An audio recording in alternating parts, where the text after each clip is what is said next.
Hello everyone, good morning and welcome to the StarCityGames.com Season 4 Invitational here on the SCG Tour. I'm Cedric Phillips, joined of course by Patrick Sullivan.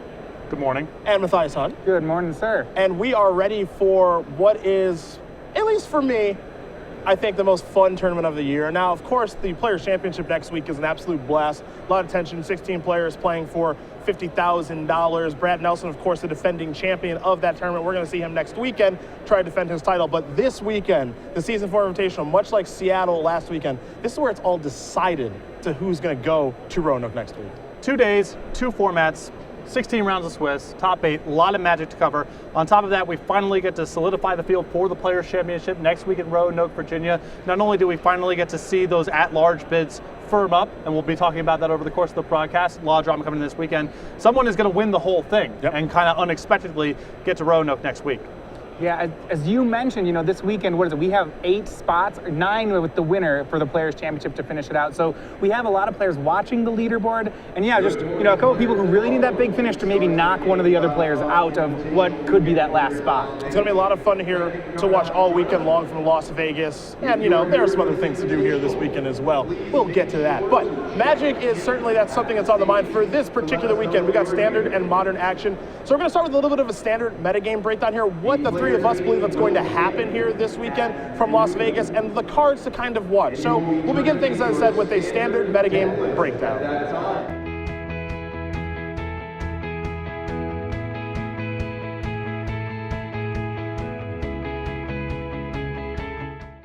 So last weekend for Standard, we were in Denver. Patrick, you joined me there. We watched Vikram Kudva win that tournament with Esper Tokens. A bit of a surprise there, but if you took a look at the Day 2 metagame breakdown, you saw the decks you expected to see. You saw Esper Tokens, you saw Esper Dragons, you saw Tarka Red, you saw Jeskai Black in its numerous variations, and you saw Obzon strategies. No surprise there, and we can't forget about 4-color Rally as well.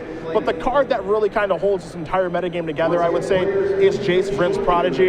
You have to have a really good reason to not be playing that card. And I know even though you like a Tarka Red, even when playing a Tarka Red, this is a card you have to be concerned about. This is hands down the most powerful card in the format.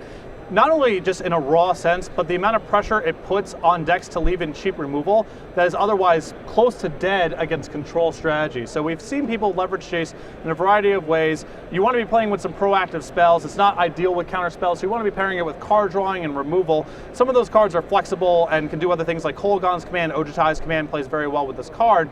But like you said, you need a very good reason not to be casting this card. I think it's hands down the most powerful card in Standard. This is certainly up your alley. I mean, I'm a huge fan of it right now. What I'm actually looking to see this weekend is what is the best shell for Jace. Now, traditionally, we've seen Jeskai Blacks, like the Foreigner. This has been the best Jace deck. But I think in the last couple weeks especially, what I've really liked is we've gone toward more controlling shells of Jace decks. You mentioned Esper Tokens and Esper Dragons being really good. We're starting to see players play Jace alongside cards like main deck Painful Truths. And I think now that we're moving to that part of the meta, one of the ways to maybe beat those, Fiery Impulse Jeskai Black decks has been to go bigger, and I expect Jace to be really still the center point of those decks. We're going to see it a lot here this week, and keep in mind the top 8 of this tournament is Standard as well. That's going to be best of 5 there, and I imagine we're going to see a couple of Jace decks in there this weekend at some point. And heck, we could even see it in Modern, because it's starting to make its way there too. Legacy, Vintage even, this is a multi-format star. Get used to seeing this one. Now, one way to combat Jace is to kill it before it can even get set up. That means Fire Impulse, that means Wild Slash, or just kill them. And one way to do that is via a Tarka's Command. That means I'm talking about a Tarka Red, a deck that we saw in the finals of Denver last week, and we saw 2 copies in the top 8. Tom Ross, one of those players as well. It's interesting. We've seen a Tarka Red be very popular. We see it die down. Now it seems like it's kind of on the incline coming back, because I think people realize just how powerful a combo Temur Battle Rage and Become Immense have become. Well, and if the metagame is moving in a position where main deck Painful Truths is the way that people are trying to break the mid-range matchups, this deck becomes even better. There's a lot of decks in Standard that are spending their third turns casting a morph, casting one removal spell, and when you're playing in the mirror matches of those kind of matchups, that's fine. The games are going to go on for a long time, and you can afford to be inefficient early on in the game. A Tarka's Red does not give you that much breathing space, and with the combo kill of Temur Battle Rage, Become Immense, and Titan Strength, even opposing decks' best draws are often not good enough to hang with this deck. Yeah, what a Tarka's Command is doing on the format is this is really, this is your check on the format. Can decks pass this bar? I mean, it is very difficult to be good against the Painful Truths Jace decks and be good against a Tarka Red at the same time. So especially for those players who are looking, to get maybe just that top 16 finish or something like a solid day 2, it'll be really interesting to see whether or not they're trying to, have game against both, or whether they want to beat one or the other, because you just can't beat the Atarkas and the big decks. Yeah, I think that's what makes it interesting. This is kind of the fun piece of the format. Your opponent starts with a Mountain and a Zergo. All of a sudden, you're under the gun, and maybe if you kept a hand with Painful Truths, Dig Through Times. Oceanized Command is a pretty good card against this deck, but that card costs 4 mana. So you're under the gun right away, and that combo kill, it can kill you as soon as turn 3, which is a pretty crazy thing to think about, given that we're playing Standard, not one of the older formats. Exactly, and that's why I like this deck quite a bit, is there's a lot of decks in the middle of the format playing roughly the same game. They're trying to out-trump each other with good 2-for-1s for 3 or 4 or 5 mana. So you see Kolaghan's Command, Odotai's Command, Den Protector all over the place. A lot of those cards, they can't be your first play against a Tarka Red. If that's your first play of the game, you're going to get blown out of the water. And if people are keeping hands, assuming that the game's going to be going on for a long time, if too much of their sideboard is devoted to trying to beat other mid-range strategies, other control strategies, I think a Tarka Red's still one of the best decks in the format. Now, a deck that can beat a Tarka Red, depending on how it wants to sideboard, how they want to build their deck. They got a lot of options over there in the Abzan world. And Abzan aggro, as much as we try to make it go away, wins a Pro Tour, keeps putting up great Grand Prix results, Open Series results. Look, it's not going anywhere. Whether we like it or not, it's not going anywhere. That means Siege Rhino, Gideon, those cards are here to stay. Now, Matthias, I know that you eventually gave in to the Rhino last season. You decided you had to play it because it's just too good of a Magic card. There's no Corsair to pair with it anymore, no Sylvan Curie added, no Elspeth to kind of build towards. But still a pretty good deck, I would say. Siege Rhino is still a great deck. I mean, when you have 4 mana up, this is one of the best things you can be doing. I think where Rhino has changed, especially when you talk about, your Abzan control decks of last season, is that it's not just like this good against everything deck. This is a creature deck. This is an aggro deck. We aren't seeing as many of these Abzan removal spell good stuff decks. They still exist, and I suppose we can get to that later, but you're right, Siege Rhino has a bit of a narrower focus, and in that regards, we actually can talk about some bad matchups for Siege Rhinos. They're like Jeskai Black has a pretty good ability to beat something like Abzan aggro. That said, you're right, Abzan aggro is consistent, has a good Atarka Red matchup. There's a lot going for it this weekend. I think there's a lot of pressure on this deck to be hitting the ground early. Because of the evolution of the format where people are playing Kolaghan's Command, Odotai's Command, Den Protector often in the same deck, it's not good enough just to have good 1-for-1 plays on turn 4 and 5, because that's going to get swallowed up by all the 2-for-1s that are floating around in the format. I think it's very important for this deck to have War in the First Tree. We're even seeing cards like Heir of the Wilds and Snapping Gnarlid get included in this deck to try to lower the curve some, because then you can create some real leverage with cards like Siege Rhino, Wingmate Rot, and Gideon. But the days of, I'm casting a turn 4 Siege Rhino, is that good enough? I think we're way past that point, because there's just so much card advantage floating around, and answering a Rhino is kind of trivial if you're not pressuring them early on in the game. No, they lost their Planeswalker. They lost Elspeth. We saw the aggro versions of Abzan play this. We saw the controlling versions of Abzan play Elspeth before. They have a new Planeswalker in Gideon, ally of Zendikar, and that card's obviously very powerful. I think we all know that, and as we saw from Vikram Kudva's deck last week, and we were just playing Esper Tokens, you can jam into that deck too. Gideon can go a myriad of places, and I think what's interesting about this particular card is just which is the best Gideon deck. And I think Jace is a card you have to be prepared for. I'm not sure if Gideon's on the same level. It's obviously very powerful, but we see decks like Todd Anderson's build of Jeskai Black, where he's a little bit softer to this card. So you can give up a little bit of percentage, but I'm going to be interested to see where this card kind of lines up this weekend, and if we're going to see a deck like the Megamore strategies that were kind of built around Gideon this particular weekend. I think Gideon's a card that's poised for an uptick. Cards like Manus Rider or Sarkhan Dragon Speaker, flyers with haste that are really taxing on planeswalkers like this, they're really nowhere to be seen. We've seen the evolution of Jeskai Black to become more and more of a control deck, and Todd Anderson's had a lot of success with Manus Rider nowhere to be found in the 75. Yep.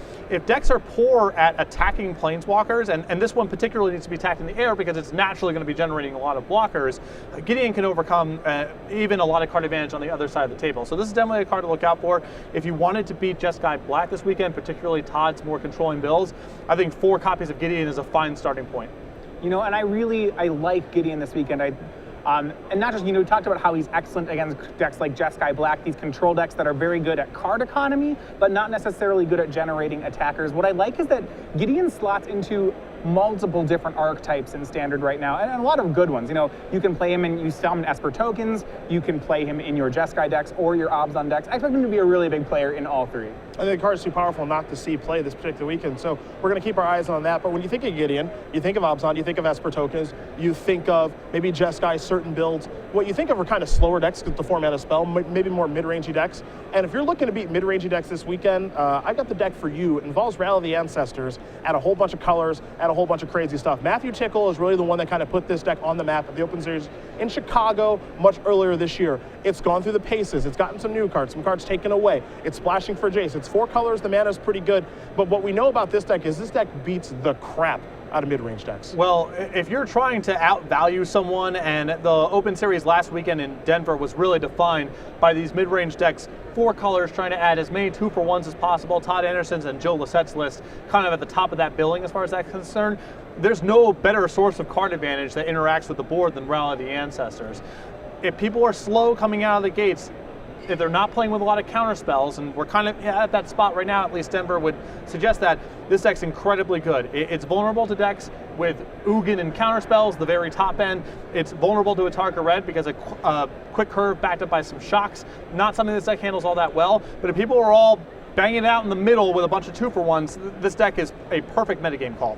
Yeah, and I mean, that really speaks to what I like about what this deck's doing. If we're at a spot in Standard right now, you know, where removal's light, counter spells are light, what's happening is players, rather than killing each other's 3-drops, they're both just like, one player plays his card, the other player plays theirs. A lot of decks like Obzon and Jeskai approach this by just saying, okay, they'll play the best cards in Magic. And what I like about Rally is it goes a different path. It says if you're not going to kill each of their plays, maybe their individual cards aren't as good, but once you start getting collections of cards, if each player can resolve 2 or 3 spells, Rally will generate so much more advantage than any of the other decks do right now. To get yourself in a spot in the game where it's got Liliana going, Jace going, Collective Company resolving, Den Protector bringing back Deathmist Raptor, Sidisi's Faithful, Zolapor Cutthroat. We can go on and on the combination of cards, and if you get to watch someone who's really well versed in this deck, that's not someone I want to play against, especially playing a mid-range deck. You're basically dead. And if you want to go back and watch the tape of Denver after this show is over, something that really stood out to me watching Matthew Tickle play this deck, and I believe Eric Hawkins was playing it as well, the post-board games when it sided in a Deathmist Raptor and some other good attrition-style cards,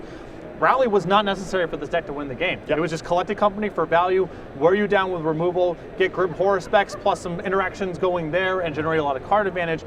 Rally very rarely showed up in any of the post-board games, and when it did, it was kind of a final nail in the coffin in a game defined by the Rally deck just picking up incremental advantage the whole way through. So in the mid-range matchups, this deck really stood out to me. It's a very, very scary deck to play against. That's something the players are going to have to contend with this weekend. Of course, there are other options in this particular format. You think of a deck like Eldrazi Ramp, which we haven't seen very much recently. It's certainly been on the decline, but maybe as Jeskai Black goes up, that deck goes up with it. And a lot of other options, because guess what? The mana brings a lot to the table. So if you want to talk about Esper Red, Moist Mardu, which is the running joke. If you want to be Mardu guy, the hashtag that's popular on Twitter, you can do whatever you want. That's the nice thing about the Standard format. And as we make our way through the first 4 rounds today, 4 rounds tomorrow, and eventually that top 8, we're going to see what Standard does bring to the table. And that's going to take up most of our time, because Modern doesn't take up very much time at all. It's a very, very fast format with a lot of different things you can do. And, you know, there are some slow decks out there that involve Kolaghan's Command Service and stuff like that, but as we all know by now, you can die as fast as turn 2, depending on the draw from a certain deck.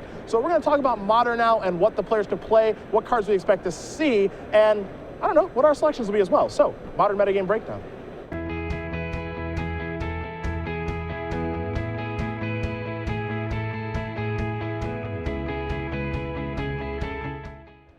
It's Modern time here from Las Vegas, our little pregame show. We're going to talk about what we think the most modern cards and decks we're going to see here this weekend during our 16 rounds of Magic. And for me, if you're going to have a discussion about Modern, you can't start without talking about Splinter Twin.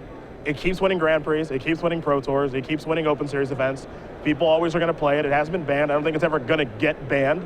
It's just kind of the combo deck of the format, because in my mind, for Modern, the idea is to have a turn 4 format. Like, the turn 4 is when you can die, and that costs 4 mana, so that's pretty self-explanatory. Now, there are things that break these rules, but Splinter Twin has shown that it is resilient, it is consistent, and if you're looking for just a deck to maybe even introduce yourself to Modern, I think this is a pretty good start. Yes, and what I also like about the deck is the Teamer builds and the Grixis builds can often be concealed, because game one, these decks have ways to win without assembling the combo. Yep. The blue-red build is kind of priced into comboing out. You don't have alternate win conditions game one, but I played a match yesterday on Magic Online where I lost game one to what appeared to be a Grixis control deck with Tassiger, and then game two got comboed out. So the deck is very robust.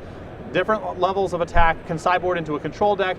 It's a turn 4 combo kill with interaction the whole way through. Deceiver Exarch and Pestermite, those represent significant interaction in some matchups. Plus you have a variety of counter spells afforded to you as well. This is still the premier deck of the format, and I expect people who don't have much of an inkling about what they want to play to end up defaulting to some build of Splinter Twin. Yeah, I mean, I think we can just say sort of, this is the best deck of Modern, and it has been for a long time. And maybe, you know, we can talk about what build we're playing. You know, is this a week where you need to be comboing people? Do you need to be a Grixis deck that boards out of the combo? These are all options, but Splinter Twin has just been tier 1 ever since the first Modern Pro Tour, and it's really not going anywhere. The ability to play the pound-for-pound kings of Modern, you know, your Snapcaster Mages, your Serum Visions, then on top of that, having a very resilient combo game plan just lets you attack decks from so many different angles that, yeah, I expect Splinter Twin to be popular this weekend and to be very successful. And I think I agree with you. It's funny because hearing you say that it's been the best deck the entire time is kind of funny, because I think it's just true. As much as, you know, we see new decks crop up, your Amulet Blooms, your Grishel Brands decks, all these other decks that pop up and they're kind of bright and flashy and all this stuff, this thing's been here since day one.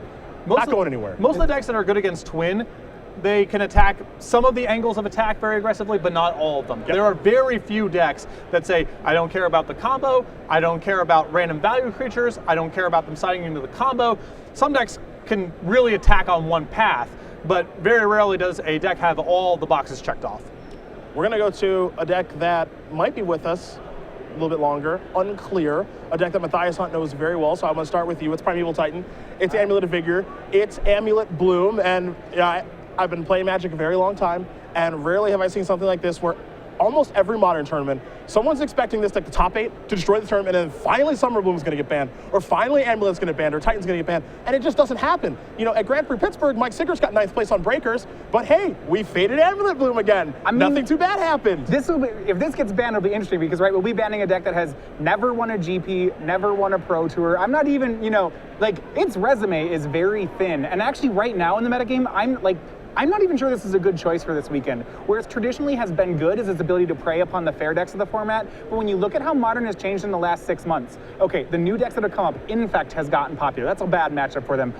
Burn decks are now suddenly playing Wild Nakados. Like, Burn races you frequently. Affinity is no better than a coin flip either. And let's not even talk about the fact that this deck has always been soft to twin. I'm still a big fan. The deck has a lot of it's complex, it has a lot of great lines, it has a lot of raw power, but you know, if we're looking for that big finish for it to get banned, I'd be surprised to see it happen this weekend. Well, it's Tom Martell's WMCQ win with this deck. That's the thing that really stands out to me. But certainly compared to a deck like Splinter Twin or even Burn, the resume on this deck is a little bit light.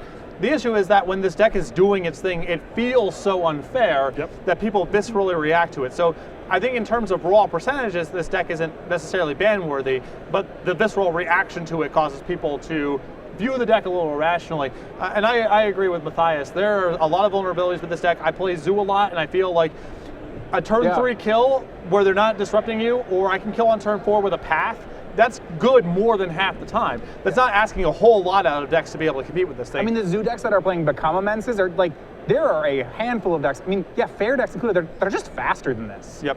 It's crazy to think, because this deck can be as fast as turn 2. Obviously, it doesn't happen all the time. It's really inconsistent at doing that. But this deck does fold a lot of cards, and I agree with you. It's twin matchup, not really where you want to be. So, yeah. And we think that deck's going to be pretty popular here this weekend because it is the best deck in Modern. Now, we think of a deck that you mentioned that this deck you feel pretty comfortable with. That's Zoo. That means we're talking Wild Nakato, and it's finally back. It took a little while, got unbanned, didn't really show up very much, but now people have found kind of the right way to go with Wild Nakato. You can play it in a pretty burn-centric deck. I know the Zoo deck that you've played on Magic Online for a little while, you know, you've got a nice mishmash of this and Kurt Apes and other things, Eidolons and stuff like that, but this promotes aggression. It's very, very fast. It can kill as quickly as turn 3, and I can't believe I'm actually going to say this. I'm kind of happy to see it back, just kind of checking people. Yes, and I think a big part of this card's resurgence, at least for my own opinion, and the reason I started building this deck was because of a Target's Command. A Target's Command, when you are putting a bunch of creatures into play, is an entirely different animal. And this card, paired with a Target's Command, often means you get a 3/3 on turn 1, and you have 2 mana deal 7 early on in the game. Yep. So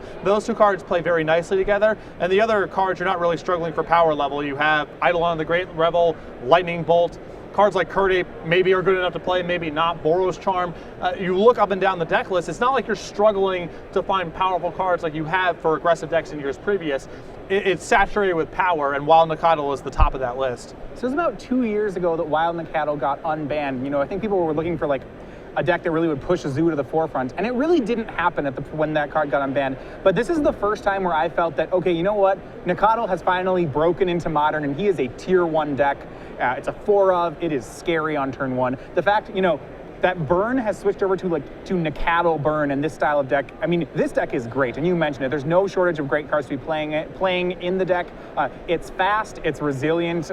This is a great choice for the weekend. It's a scary one. Now, we'll see how many people end up playing this one, because, again, it does such a nice job of checking a lot of people. And I still think the interesting thing about Zoo is we're still going through the paces of what the best build is, too. We've seen the Naya builds. I remember back in the day where, you know, there were 5-colored builds with Knight of Alara and Tribal Flames. We haven't seen those so much. And there's even those very burn-heavy builds that just have Nacatl in them as well to start the game off. So a lot of different routes you can go with this card. As far as your slower strategies, or the ones that are trying to combat the fast ones, and even very good at combating Splinter Twin, you got to think of the black-green decks, which means you have to think of Abrupt Decay, you think of Tarmogoyf, you think of Dark Confine, and of course Thoughtseize and Inquisition of Kozilek.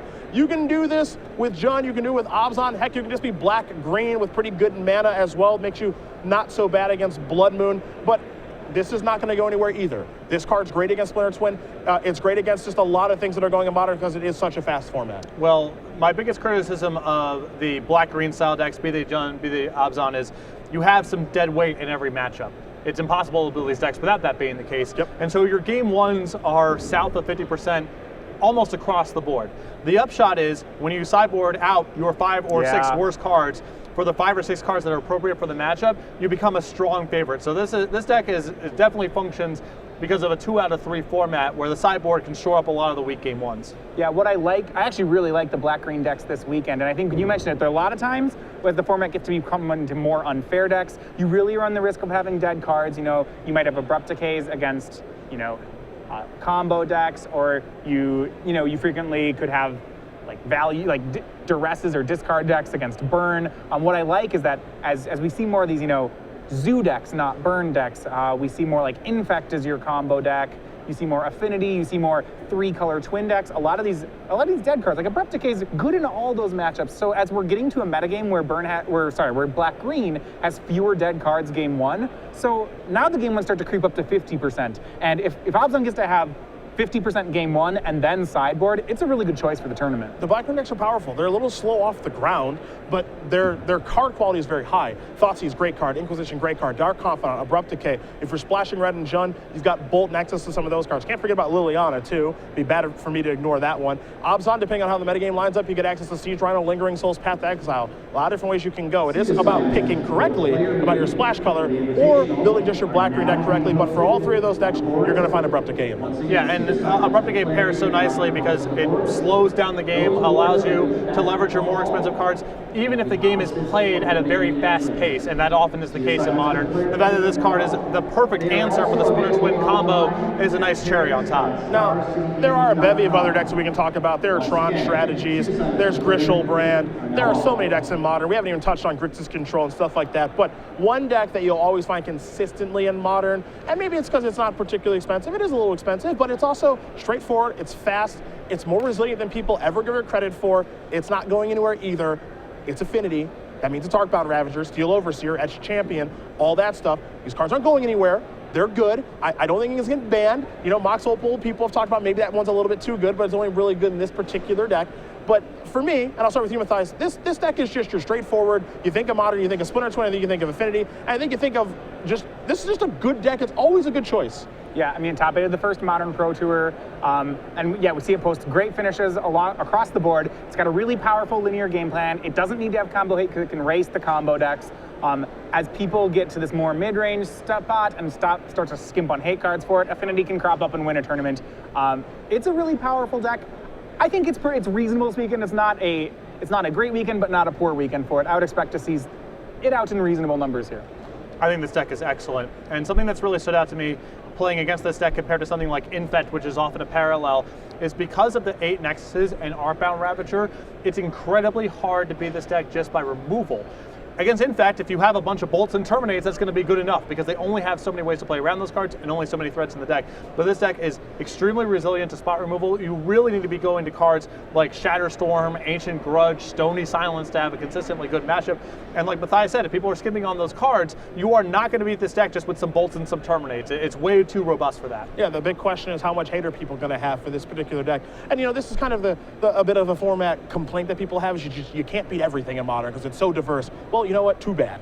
That's what I say to that. That's the state of the format. So decide what you want to beat. If you want to beat Affinity, everyone's got the tools across all the colors. You want Stony Silence, you want Ancient Grudge, you want Creeping Corrosion, Shattering Spree, Vandal Blast, whatever. It's all available to you. It's just a choice of if you want to try to beat these strategies or not. And we'll see if people are trying to beat Affinity this weekend. Well, first of all, that's just how big card pools work. Yeah. There's going to be a lot of decks doing their own different thing. It's going to be hard to have a good matchup across the board. Second, what does having a good matchup against everyone even mean? Wouldn't everyone just play whatever that deck is? Yeah, that's true. I never understood that complaint to begin with. Yeah. Why isn't there a deck that beats everything? Why would you want there to be a deck that beats everything? I don't understand that. Yeah, I mean, you just forget about this when you talk about Modern, right? No one ever mentions Affinity. It doesn't even have to be, right? Like, I played the regional for this current Pro Tour, and I ended up making the top 8, but you know, like, a guy on Affinity ran through as the #1 seed, played me in top 8, and just beat me out for it. And it's like, you know, oh yeah, that deck exists, and it's really good. I played a league match recently against a Footsteps of Goryo deck, with my Zoo deck, where I said afterwards, I can never beat this deck. Yep. And it's not something you're going to see in every tournament, not that played, but there's so many powerful strategies available that if you can pinpoint the right holes in the format at the right time, you can catch people off guard with some pretty unorthodox strategies. Our players are all walking behind us. You can see that right now because it is time for the player meeting here, which means we got to put a wrap on this bad boy, but we got to make predictions before we do go, as the race for the Players' Championship is certainly tightening up here this weekend. So I'm going to start all the way down there with you, Matthias. Who do you think is going to do well? Pick a standard deck, pick a modern deck. All right, so I'll start with a player for the tournament, and this is one. So one thing we've been doing is looking ahead at the Players' Championship. We've been looking at stats of players on the weekend, just how well they perform. And I was compiling these, and you know, I never actually realized just on invitationals to Open Series just how dominant Todd Anderson is. He is pushing a 2/3 win rate against the top players actually at all these events. And I've been watching Todd play Jeskai Black. I think he may be our strongest Jeskai Black player in the room, playing one of the strongest decks. So I think he's a great pick for this weekend. Standard deck, I like Esper Dragons right now. As far as when you see people in mid-range, I would say, sure, maybe you can dodge a couple of the Atarka Red matchups, and if you can, I think an Esper Dragons player has great matchups across the room. That's what I'd be willing to play in Standard. For Modern, I think of the main decks, I would go with Abzan for the weekend. It's a lot of mid-range stuff, but actually, if I were sleeving up for the tournament, I'd want to go off the beaten path, because looking at the decks that I think are popular, I think this is a pretty reasonable weekend for a Scapeshift player to make. I mean, right, I'm not going to go with, I'll say Abzan's good, but I'm not playing it. I'm going with an unfair deck. So of the combo decks, or the less fair decks, I think it's really well positioned for the kind of things you're expecting to see. Scapeshift is excellent at getting through mild permission and dealing with creature strategies, and that's what I'd want to be doing. To you. I think the standard format, at least what we saw in Denver, suggests to me that a control deck with a top end of Ugin, very well positioned right now. Okay. I love Abrupt Decay. I love Jund right now as a metagame choice. And because of those two things, my pick is Reed Duke, a player that I expect to be playing an Ugin control deck in Standard and Jund in Modern. That actually makes perfect sense. There you have it. That's a pretty simple pick right there. It's a pretty good one, too. For me, Standard, 2 choices, Atarka Red. Just watching playing on Magic Line, like it a lot. If I were well-versed in the format, I'd be sleeving up Todd 75, and I wouldn't even think twice. I think his deck is beautiful. It's the most fluid deck I've seen play in Standard. A lot of these Standard decks just feel like blobs of cards, as you like to put it. Right. Todd's deck feels like a cohesive strategy from start to finish. I know that he has a little bit of difficulty with Planeswalkers, but I love the removal of Mantis Rider. I love how his deck just plays the games. For Modern, I would play Abzan. I think Lingering Soul is well positioned. I like Thoughtseize, I like Abrupt Decay, I like all that stuff. And I like Abzan in the black-green mirrors. So that's why I want to play that strategy. No more Tron ever again. Done with that. So all 3 of us like Abrupt Decay for this weekend in Modern? Yeah, right. I love Abzan for this weekend. And then for me, my pick, I don't. It doesn't line up with the decks like you said, but for whatever reason, I've got a bit of an inkling here that Brian Kibler might have a pretty good weekend. We don't see him much on the Open Series. All right. He's coming here from, I believe he lives in Los Angeles or San Diego, I think. North San Diego County. North San Diego. We don't see him a lot, but I know he's been working and trying to get ready for this tournament. Again, we don't see him a lot in the Open Series and for our invitationals and stuff like that here on the SCG Tour. But you know what? I don't know. Let's give it a shot. He'll play a green deck. Yeah, Abruptly is a green card. He messaged me. He messaged me yesterday. Was asking about my Modern Zoo list. I said honestly, I don't think it's a very good choice right now. Magic Online have been playing against a lot more copies of Kitchen Finks and Anger of the Gods now than 6 weeks ago. Those are two of the worst cards you can be playing against. Kibler definitely likes green decks that attack. He took my advice. He said, I'm going to play something a little bit more me, with me in quotes. Sure. So I would imagine, I'm guessing Night of the Reliquary, Lockstone Smiter, Collected Company, one copy of Wilt-Leaf Lead, just call it. Okay. 4 copies of Path to Exile, All right. bunch of Horizon Canopies. Hopefully we'll get him on camera, but I have a good sense of what his modern deck's going to be. It's going to be a heck of a tournament here this weekend from Las Vegas. Again, we are going to solidify all those spots to the Players' Championship. 9 people are going to get their invites. Whoever wins this thing, of course, the 7 at large bids and our points champion as well. So this is going to be a lot of fun to watch. Hopefully you guys can join us all the way throughout. But our pregame show is done. Players' meeting is going to take place behind us. Our players are sitting down. We'll have a final number as far as attendance is concerned. And then we will be back to watch round number 1 of 16 begin. So for Matthias Hunt and Patrick Sullivan, I am Cedric Phillips, and we'll see you guys back here for round number 1 from Las Vegas in just a bit.